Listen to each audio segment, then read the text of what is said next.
నమస్తే. Welcome to Kalyani allrounder. ఈరోజు మనం మాట్లాడుకోబోయేటటువంటి అంశం ప్రభుత్వ పాఠశాలల్లో ఇంగ్లీష్ మీడియం చదువులు. ఈ విషయం గురించి చర్చించడానికి మనతో పాటు ఉన్నారు కళారత్న మల్లన్ రమేష్ గారు. పాఠశాల విద్యాశాఖలో ఆయనకు ఎంతో అనుభవం ఉంది. ఉపాధ్యాయుడిగా ఎంతోమంది పిల్లల్ని ఆయన తీర్చిదిద్దటం జరిగింది. ఎంతోమంది కళాకారుల్ని పైకి తీసుకురావటం కూడా జరిగింది. అంతేకాకుండా ఆయన జర్నలిస్ట్గా కూడా వర్క్ చేయడం జరిగింది. జర్నలిస్ట్గా ఆయనకి ఒక మంచి పేరు కూడా ఉంది. ఈ విషయం గురించి వారితోటి మనం ఈరోజు మాట్లాడదాము, చర్చిద్దాం. నమస్కారం సార్. ఎలా ఉన్నారు సార్? బాగున్నమ్మా. కళ్యాణి ఆల్రౌండర్. అవును సార్. మంచి యూట్యూబ్ ఛానల్. సంచలనాల వైపు పోకుండా సాంప్రదాయాలతో పాటుగా మంచి అంశాలు తీసుకొని జనానికి దగ్గరగా ఉండే దృక్పథంతో ప్రయత్నం చేసే ఛానలే కళ్యాణి ఆల్రౌండర్. నీకు, నీ ఛానల్కు, నీ సిబ్బందికి అభినందనలు తెలియజేస్తున్నానమ్మా. సార్, ప్రభుత్వ పాఠశాలలో ఇంగ్లీష్ మీడియం చదువులు అనివార్యమా? అంటే అనివార్యమే ఒక కోణంలో. ప్రభుత్వ పాఠశాలైనా ప్రైవేట్ పాఠశాలైనా కూడా ఇంగ్లీష్ మీడియం చదువులనే అనివార్యమే. కానీ అది ఏ మేరకు ఎలా ఉండాలని ఒక విధానపరమైన నిర్ణయం ఉండాలి. అది నిబంధనలతో ముడిపడి ఉండాలి, మాతృభాషతో ముడిపడి ఉండాలి, స్థానిక అంశాలతో ముడిపడి ఉండాలి. ఏమి లేకుండా ప్రభుత్వ పాఠశాల ఇంగ్లీష్ మీడియం పెట్టేస్తే కుదరదు, అది సరిపోదు. కారణం ఏంటంటే అప్పటిదాకా తెలుగు మాట్లాడే పిల్లలు, అప్పటిదాకా వారి మాతృభాష నేర్చుకునే పిల్లలు సడన్గా పుస్తకం బట్టి ఇంగ్లీష్ మీడియం అనగానే అది నేర్చుకోవటం కానీ వాటిని లేకపోతే తద్వారా వాళ్ళ విద్యని డెవలప్ చేసుకోవడం అంత ఈజీ కాదు. నేర్పే వారికి కూడా ఇంగ్లీష్ రావాలా వద్దా? అవును, అది మెయిన్ ఇంపార్టెంట్. అది ఇంపార్టెంట్ కదా, అది ఎవరు పట్టించుకోవట్లేదు. ఇంకోటి ఏంటంటే ఇంగ్లీష్ మీడియం మాత్రమే అనేది కరెక్ట్ కాదు.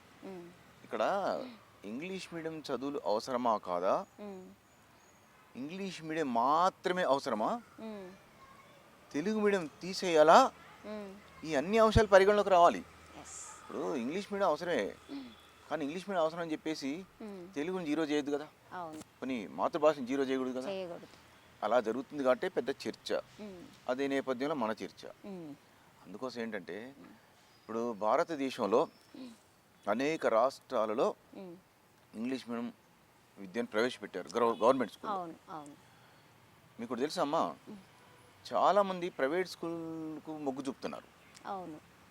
ఎందుకు మొగ్గు చూపుతున్నాడు? అక్కడ ఇంగ్లీష్ మీడియం పెట్టారు కాబట్టి తల్లిదండ్రులు కూడా పిల్లల్ని అక్కడే చేర్పిస్తున్నారు చాలా వరకు కూడా. కాకపోతే అక్కడ ఏ మేరకు ఇంగ్లీష్ మీడియం అనేది చాలామందికి తెలియదు. అక్కడ ఇంగ్లీష్ మీడియం కంటే కొంచెం డబ్బు కట్టగలిగిన వారు వస్తారు. వారి వ్యవహార శైలి, వాళ్ళ ప్రవర్తన శైలి వేరుంటుంది. వాళ్ళ ఇంటి దగ్గర పిల్లలకి చదువు తను సొంతంగా తల్లి నేర్పించి తల్లిదండ్రులు ఇన్వాల్వ్ అయ్యి తర్వాత వారిని డెవలప్ చేయడం కోసం వాళ్ళు అవలంబించే తీరు వేరుంటుంది. ఇక్కడ ప్రభుత్వ పాఠశాలలో చదివేటువంటి పిల్లల తల్లిదండ్రులు పేదవాళ్ళు ఉంటారు. ఆ డిఫరెన్స్ ఉంది. యాక్చువల్ ఆ డిఫరెన్స్ ఎవరు సరిగ్గా చూడటంలో. ఇదే నేపథ్యంలో ఏం చేశారంటే ప్రైవేట్ పాఠశాలకు ముందు అనుమతి ఇచ్చేశారు. ఇప్పుడు దాదాపు 20-25 ఏళ్ళు 30 ఏళ్ళ క్రితం అనుమతి ఇచ్చారు. ఈ ఇంగ్లీష్ మీడియాలు ప్రైవేట్ స్కూల్కి రాకముందు గవర్నమెంట్ స్కూల్స్ బాగా డిమాండ్ ఉండేది. ఇంగ్లీష్ మీడియం వచ్చిన తర్వాత కొంత ఇంగ్లీష్ మీడియం మొగ్గు చూపే క్రమంలో ప్రైవేట్ స్కూల్స్ మొగ్గు చూపుతున్నాయి ఒక ఎత్తు. ఇంకోటి ఏంటంటే ప్రైవేటు పాఠశాలల్లో కొంచెం మనకు తెలియకుండా నిర్బంధం ఉంటుంది. నిర్బంధ విధానం ఉన్నట్టు బయటికి తెలియదు. గట్టిగా మందలు ఇస్తారు, కోపడతారు, ఇబ్బంది పెడతారు, భయపెడతారు. తల్లిదండ్రులు సాధారణంగా మన దేశంలో ఇలాగే కోరుకుంటారు. చట్టపరంగా పిల్లల్ని శిక్షించకూడదు, కొట్టకూడదు, తిట్టకూడదు అంటారు. అవన్నీ వాస్తవమే. కానీ విద్యా బోధనలో భాగంగా, ఆప్యాయతలో భాగంగా వారిని చక్కదిద్దే క్రమంలో కొంచెం భయపెట్టిన తప్పు కాదు. ప్రైవేట్ పాఠశాలలో వాళ్ళకి స్వేచ్ఛ ఎక్కువ కాబట్టి అది ఎక్కువగా అలా జరుగుతుంటుంది. ప్రభుత్వ పాఠశాలలో నిబంధనలు లోబడి ఉంటుంది కాబట్టి ఇక్కడ తీరు వేరుంటుంది. ఇప్పుడు దీనికి ఇంగ్లీష్ మీడియం సంబంధం ఏంటి అనుకోవచ్చు. కానీ ఆ ఇంగ్లీష్ మీడియం పాఠశాలలు ప్రైవేట్ పాఠశాలలు ఎక్కువగా ఉన్నాయి కాబట్టి వాటిల్లో చేరిన పిల్లలకు ఆ ఇంగ్లీష్ మీడియం బోధనతో పాటుగా ఇవన్నీ వర్తింపజేస్తున్నారు. భయపెట్టించడం కానీ తల్లిదండ్రులు కూడా అదే కోరుకుంటున్నారు. ఇక్కడికి వచ్చరికే గవర్నమెంట్ స్కూల్స్లో కూడా తల్లిదండ్రులు వచ్చి టీచర్లకు చెప్తారు, మా పిల్లలు భయం చెప్పండి, బాగా చూసుకొని చెప్తారు అంటారు. కాకపోతే అది వేరు. ఇక్కడ ఇంగ్లీష్ మీడియం దగ్గరికి వచ్చరికి first of all Telugu medium తీసుకుందాం. తెలుగు మీడియం నేర్పితేనే పేద పిల్లల తల్లిదండ్రులు ఏం చెప్పారు ఈరోజు టీచరు, ఆ చెప్పిన దాన్ని నువ్వు చదువుకో, ఎంతవరకు వచ్చింది కానీ డిస్కస్ చేసే నాలెడ్జ్ కూడా పేద పిల్లల తల్లిదండ్రులకు లేదు. కరెక్ట్. అవును, అవును. ఫస్ట్ వాళ్ళు మొగ్గు చూపిందేమో ఇంగ్లీష్ మీడియం దృష్టిలో పెట్టుకొని ప్రైవేట్ పాఠశాలకు డబ్బులు కట్టగలిగిన వాళ్ళు వెళ్ళారు. ఇక్కడికి వచ్చారు పేదవాళ్ళు కాబట్టి వీళ్ళకు అందుబాటులో ఉన్న స్కూల్ గవర్నమెంట్ స్కూలే కాబట్టి పల్లెల్లో కానీ సిటీలో ఉన్నటువంటి బస్తీలో కానీ ఇక్కడ చేర్పించారు. ఈ రెండింటి తేడా క్రమంలో ప్రైవేట్ స్కూల్లో ఉన్న ఇంగ్లీష్ మీడియం ఏ మేరకు ఇంగ్లీష్ మీడియం తెలుసుకుంటే చాలామందికి తెలియని విషయం ఏంటంటే ప్రైవేట్ స్కూళ్ళల్లో 10th క్లాస్ పాస్ అయిన వాళ్ళని కూడా టీచర్గా తీసుకుంటున్నారు, ఇంటర్ పాస్ అయిన వారు తీసుకుంటున్నారు, ట్రైనింగ్ అయిన వాళ్ళు కొందరిని తీసుకుంటున్నారు. సరే బాగా అబ్జర్వ్ చేసి ఆఫీసులో చెక్ చేసి బాగా నోటీసులు ఇచ్చి కొంచెం ఒత్తిడి చేస్తే అప్పుడు ట్రైనింగ్ అయిన వాళ్ళు ఖాళీగా ఎవరైనా ఉంటే వాళ్ళని తీసుకుంటున్నారు. అలా కాకుండా 10th క్లాస్ పాస్ అయినమ్మా ఇంగ్లీష్ మీడియం బోధిస్తుంది. కాకపోతే ఏంటంటే ఇక్కడ ఫెచ్చింగ్ ఏంటంటే మీడియం ఇంగ్లీష్ మీడియం, తల్లిదండ్రులు కూడా కాసింత ఇంగ్లీష్ వచ్చు కాబట్టి వాళ్ళు ఇంగ్లీష్ మీడియం బోధనల్ని కొంచెం సపోర్ట్ చేస్తున్నారు ఇంటి దగ్గర. ఇంతవరకు బాగానే ఉంది. గవర్నమెంట్ స్కూల్ దగ్గరకు వచ్చి ఏమవుతుందంటే ఇంగ్లీష్ మీడియం టీచర్లు, ఎందుకంటే ఇది నిబంధనలకు లోబడి పర్ఫెక్ట్గా ఉండాలి. ప్రైవేట్ స్కూల్ నిబంధనలు అనేవి చూపించారు బయటికి, వాళ్ళు ఇష్టం వచ్చిన పద్ధతి వాళ్ళు పోతుంది, వాళ్ళు రికార్డు ఒకలాగా ఉంటాయి, ప్రాక్టికల్ ఒకలాగా ఉంటుంది. గవర్నమెంట్ స్కూల్ దగ్గరికి వచ్చేసరికి నిబంధనలకు లోబడి ఉండాలి. తెలంగాణ రాష్ట్రం తీసుకుందాం, ఆంధ్రప్రదేశ్ తీసుకుందాం, దేశంలో చాలా రాష్ట్రాలు ఉన్నాయి. సరే తెలుగు రాష్ట్రాలు కాబట్టి వీటిని తీసుకుంటే వీటికి సంబంధించినటువంటి అంశాలు ఏవైతే ఉన్నాయో అవి ఇతర రాష్ట్రాలు కూడా వర్తిస్తాయి. మనం మాట్లాడుకున్న అంశాలు మనకు తెలిసిన విషయాలు కాబట్టి వీటిని తీసుకుందాం. తెలంగాణలో ఇంగ్లీష్ మీడియం స్కూల్ తీసుకుందాం. తెలంగాణ ఇంగ్లీష్ మీడియం స్కూల్స్ దగ్గరకు వచ్చేప్పటికి ప్రభుత్వం నుంచి కానీ రాజకీయ పెద్దల నుంచి కానీ ఎలాంటి నిర్బంధం లేదు. ఆంధ్రప్రదేశ్ దగ్గరకు వచ్చరికి ప్రభుత్వం నుంచి రాజకీయ పెద్దల నుంచి అధికార పెద్దల నుంచి ఇంగ్లీష్ మీడియం పెట్టాలని ఒక నిబంధన ఒత్తిడి కూడా ఉంది. ఈ రెండు రాష్ట్రాలు తేడా ఉంది. ఈ తెలంగాణ రాష్ట్రం తీసుకుంటే ఇక్కడ ఇంగ్లీష్ మీడియం స్కూళ్ళు ఉన్నాయి, ఓకే నడుస్తున్నాయి, ప్రైవేట్ స్కూల్ ప్రభుత్వ పాఠశాలలు. కానీ చాలామంది తెలియదు ఏంటంటే అసలు ఈ ఇంగ్లీష్ మీడియంలో ఏ మేరకు ఇంగ్లీష్ ఉంది. ప్రైవేట్ అయినా ప్రభుత్వం తీసుకుందాం, ప్రైవేట్ స్కూల్ వాళ్ళు ఇష్టం కాబట్టి ఆ సిస్టమ్ వేరుంది. కానీ ప్రభుత్వ పాఠశాలల్లో మాత్రం ఎంతవరకు ఇంగ్లీష్ మీడియము వాళ్ళు బోధిస్తున్నారు అనేది ఇప్పుడు ప్రశ్న. ఎందుకంటే ప్రభుత్వ పాఠశాలలో ఉండే ఉపాధ్యాయులు నిష్ణాతులై చక్కగా సబ్జెక్టు పట్ల అవగాహన కలిగి బోధించగలిగి పిల్లల్లో మమేకమై పిల్లలకు బాగా వారి బాగోగులు ఆలోచించి తల్లిదండ్రులతో మమేకమై ఉన్నవాళ్ళు చాలా అత్యధిక సంఖ్యలో ఉన్నారు. మీ ప్రైవేట్ స్కూళ్ళలో పబ్లిక్ రిలేషన్ ఉండదు. స్కూలు ఇల్లు, గవర్నమెంట్ స్కూళ్ళలో బస్సులు తిరుగుతారు, ఇల్లు తిరుగుతారు, కాలనీలు తిరుగుతారు, పరిచయం చేసుకుంటారు, మీటింగ్లు పెడతారు, చాలా సిస్టమ్ ఉంటుంది. కానీ వీరందరూ కూడా తెలుగు మీడియం టీచర్లు.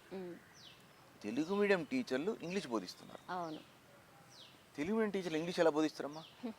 తెలుగు మీడియం టీచర్లు ఇంగ్లీష్ బోధించాలంటే వీరికి ముందు ఇంగ్లీష్ రావాలి కదా. వీరికి ఇంగ్లీష్ రాకుండా ఇంగ్లీష్ మీడియం స్కూల్లో నడిపిస్తున్నారు.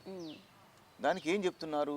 రెండు కారణాలు. ఒకటేమో ప్రైవేట్ స్కూల్లో మొగ్గు చూపుతున్నారు కాబట్టి మనం ప్రభుత్వ పాఠశాల ఇంగ్లీష్ మీడియం పెడదాం అనేది ఒక సిస్టమ్. అందువల్లనే టీచర్లు కూడా ఆమోదిస్తున్నారు. దానికి ఏం చేయాలి? టీచర్లకు ముందు ఇంగ్లీష్ నేర్పించాలి, వాళ్ళకి కూడా శిక్షణ ఇవ్వాలి. అవును, టీచర్లకు ఇంగ్లీష్ నేర్పించకుండా ఆ శిక్షణ అనేది కూడా ఎలా ఉంటుందంటే ఉదాహరణకు డిఎడ్ అంటే ఇంటర్ అయిపోయిన తర్వాత డిఎడ్ కోర్సు, అది ప్రైమరీ స్కూల్ వారికి వర్తిస్తుంది. బిఎడ్ హై స్కూల్ వారికి వర్తిస్తుంది, అది 2 years కోర్సు.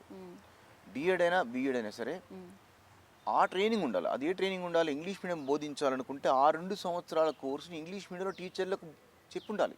టీచర్లు ఆ ఇంగ్లీష్ మీడియం ట్రైనింగ్ అయి ఉండాలి. హై స్కూల్ టీచర్లు అయితేనేమో ఇంగ్లీష్ మీడియం చెప్పాలనుకుంటే ఇంగ్లీష్ మీడియంలో బిఎడ్ చదివి ఉండాలి. ప్రైమరీ స్కూల్ టీచర్లు ఇంగ్లీష్ మీడియం చెప్పే అవకాశం ఉన్నప్పుడు లేదా చెప్పాలనుకున్నప్పుడు గవర్నమెంట్ చెప్పాలని నిర్బంధంగా ఒక రూల్ పెట్టినప్పుడు ఈ D Ed course English medium training అయి ఉండాలి. అలా ట్రైనింగ్ అయ్యారా? ట్రైనింగ్ ఇస్తున్నారా? వీళ్ళు ఇచ్చే ఓరియంటేషన్ కోర్సులు ఎందుకు పనికి వస్తాయి? ఓరియంటేషన్ కోర్స్ అని చెప్పేసి ఒక 3 రోజులు లేదా 5 రోజులు 10 రోజులు కూడా పెద్దగా లేదు. 10 రోజులు కూడా పెట్టట్లేదు. అది కూడా ఈ ట్రైనింగ్ క్లాస్ ఏంటి? సర్వశిక్ష అభియాన్ అని ఒక ఆర్గనైజేషన్ ఉంది. అసలు ఈ సర్వశిక్ష అభియాన్ కానీ అంతకుముందు డిపిపి కానీ ఈ 2 సంస్థలు వచ్చిన తర్వాతనే ఇది ప్యారలల్ ఎడ్యుకేషన్ లాగా ఉంటుంది చూడటానికి. ఎడ్యుకేషన్ డిపార్ట్మెంట్ వేరు, ఈ ప్యారలల్గా ఉంటాయి ఈ ఆర్గనైజేషన్స్. శిక్షణలు కానీ లేకపోతే పరిశీలనలు కానీ వగైరా ఈ సిస్టమ్స్ వేరుంటాయి. ఇవి కూడా విద్యా అభివృద్ధికే. ఆ. కానీ ఇవి వచ్చిన తర్వాతనే విద్యాశాఖ డౌన్ అయింది. ఓకే. మాటికి సర్వేలు కాకుండా ట్రైనింగ్లని, పేపర్ రిపోర్ట్లని, రకరకాల సిస్టమ్స్ని పెట్టారు. వీళ్ళు పెట్టిన తర్వాత ఏమైందంటే అసలు పని కంటే ఈ రాత పనులు, తిరుగుడు పనులు, సర్వే పనులు ఇవి ఎక్కువైనాయి. ఇవి చాలంటే జనాభా లెక్కలు, ఓటర్ల లెక్కలు ఇవి చాలా ఉంటాయి కదా. అవును. ఇవన్నీ తీసుకొని చాలా ఉంటాయి. ఇవన్నీ డ్యూటీ చేయాల్సి వస్తుంది గవర్నమెంట్ టీచర్.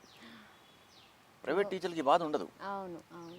ఇవి చేస్తూ వాళ్ళు ఇంగ్లీష్ మీడియం బోధించే క్రమంలో అసలు ఇంగ్లీష్ వచ్చి ఉండాలి కదా. టీచర్ సొంతంగా ఇంగ్లీష్ మీడియం బోధించడం వేరు, అవును. కానీ తను పర్ఫెక్ట్గా ట్రైనింగ్ అయ్యి ఇంగ్లీష్ బోధించే వేరు. వారిచ్చే 3 రోజుల ఓరియంటేషన్ కోర్స్ అనేది అది కామన్గా ప్రతిసారి ఈ ఇంగ్లీష్ మీడియంతో సంబంధం లేకుండా ఇస్తారు.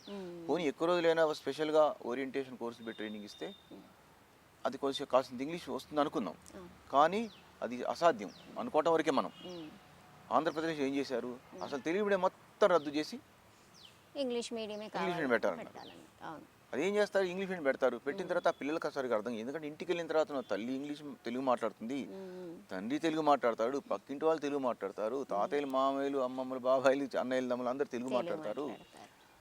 అడుగు తీసి అడిగేస్తే తెలుగు. అలాంటప్పుడు మొత్తం ఇంగ్లీష్ మీడియం ఎలా వీలవుతుంది? తెలుగు మీడియం నుంచి డెవలప్ చేస్తూ యాక్చువల్గా ప్రైమరీ స్కూల్లో తెలుగు మీడియంలోనే ఇంగ్లీష్ సబ్జెక్ట్ ఒకటి ఉంది కదా, హై స్కూల్లో ఇంగ్లీష్ సబ్జెక్ట్ ఉంది కదా. ఆ సబ్జెక్ట్లోనే బాగా బోధన చేసి ఇంగ్లీష్ కొంచెం అలవాటైన తర్వాత ఇంగ్లీష్ మీడియం మార్చవచ్చు.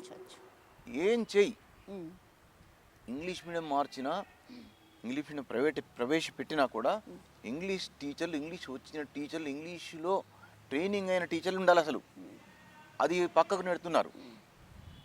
ఎట్టి పరిస్థితుల్లో కూడా ప్రాంతీయ భాష కానీ మాతృభాష కానీ రద్దు చేసి పూర్తి స్థాయి ఇంగ్లీష్ మీడియం పెట్టడానికి ఏ నిబంధన ఒప్పుకోదు.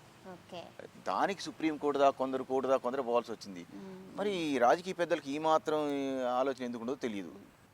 సార్ అసలు అంటే ప్రైవేట్ స్కూల్స్లో చదివేటటువంటి పిల్లలకు కూడా చాలా మందికి ఇంగ్లీష్ రాదు, ఇంగ్లీష్ మాట్లాడటం రాదు. అవును, ఆ విషయం వెలుగులోకి రాదు. సక్సెస్ అనే చూపెట్టుకుంటారు వాళ్ళు. సక్సెస్ కానీ ఎవరు చూపెట్టుకోరు కదా. ప్రైవేట్ స్కూల్లో చదివిన వారికి కూడా కొద్ది మందికి ఇంగ్లీష్ వచ్చు, మిగతా మందికి పూర్తిగా రాదనేది పెద్ద ఏ రోజు చర్చ జరగలేదు. అంతా ప్రైవేట్ స్కూల్ గ్రేట్ అనుకుంటారు. అక్కడ చదివిన తర్వాత తెలుస్తుంది. సార్ తెలుగు మీడియంలో చదివి సక్సెస్ అయిన పిల్లలు చాలా మంది ఉన్నారు. ఎంతో వాళ్ళందరూ పెద్దవాళ్ళు అయిపోయారు. చాలా మంది ఉన్నారు. అలాంటప్పుడు ఇంకా కూడా ఇంగ్లీష్ మీడియం ప్రభుత్వ పాఠశాలలో ఇంగ్లీష్ మీడియము ఎందుకు ఇంతగానము ఇలా చెప్తూ వస్తున్నారు? అయితే టెక్నాలజీ పెరిగింది, ఇంగ్లీష్ అవసరం అయితే చాలా ఉంది, అందరికీ తెలిసిన విషయమే అది.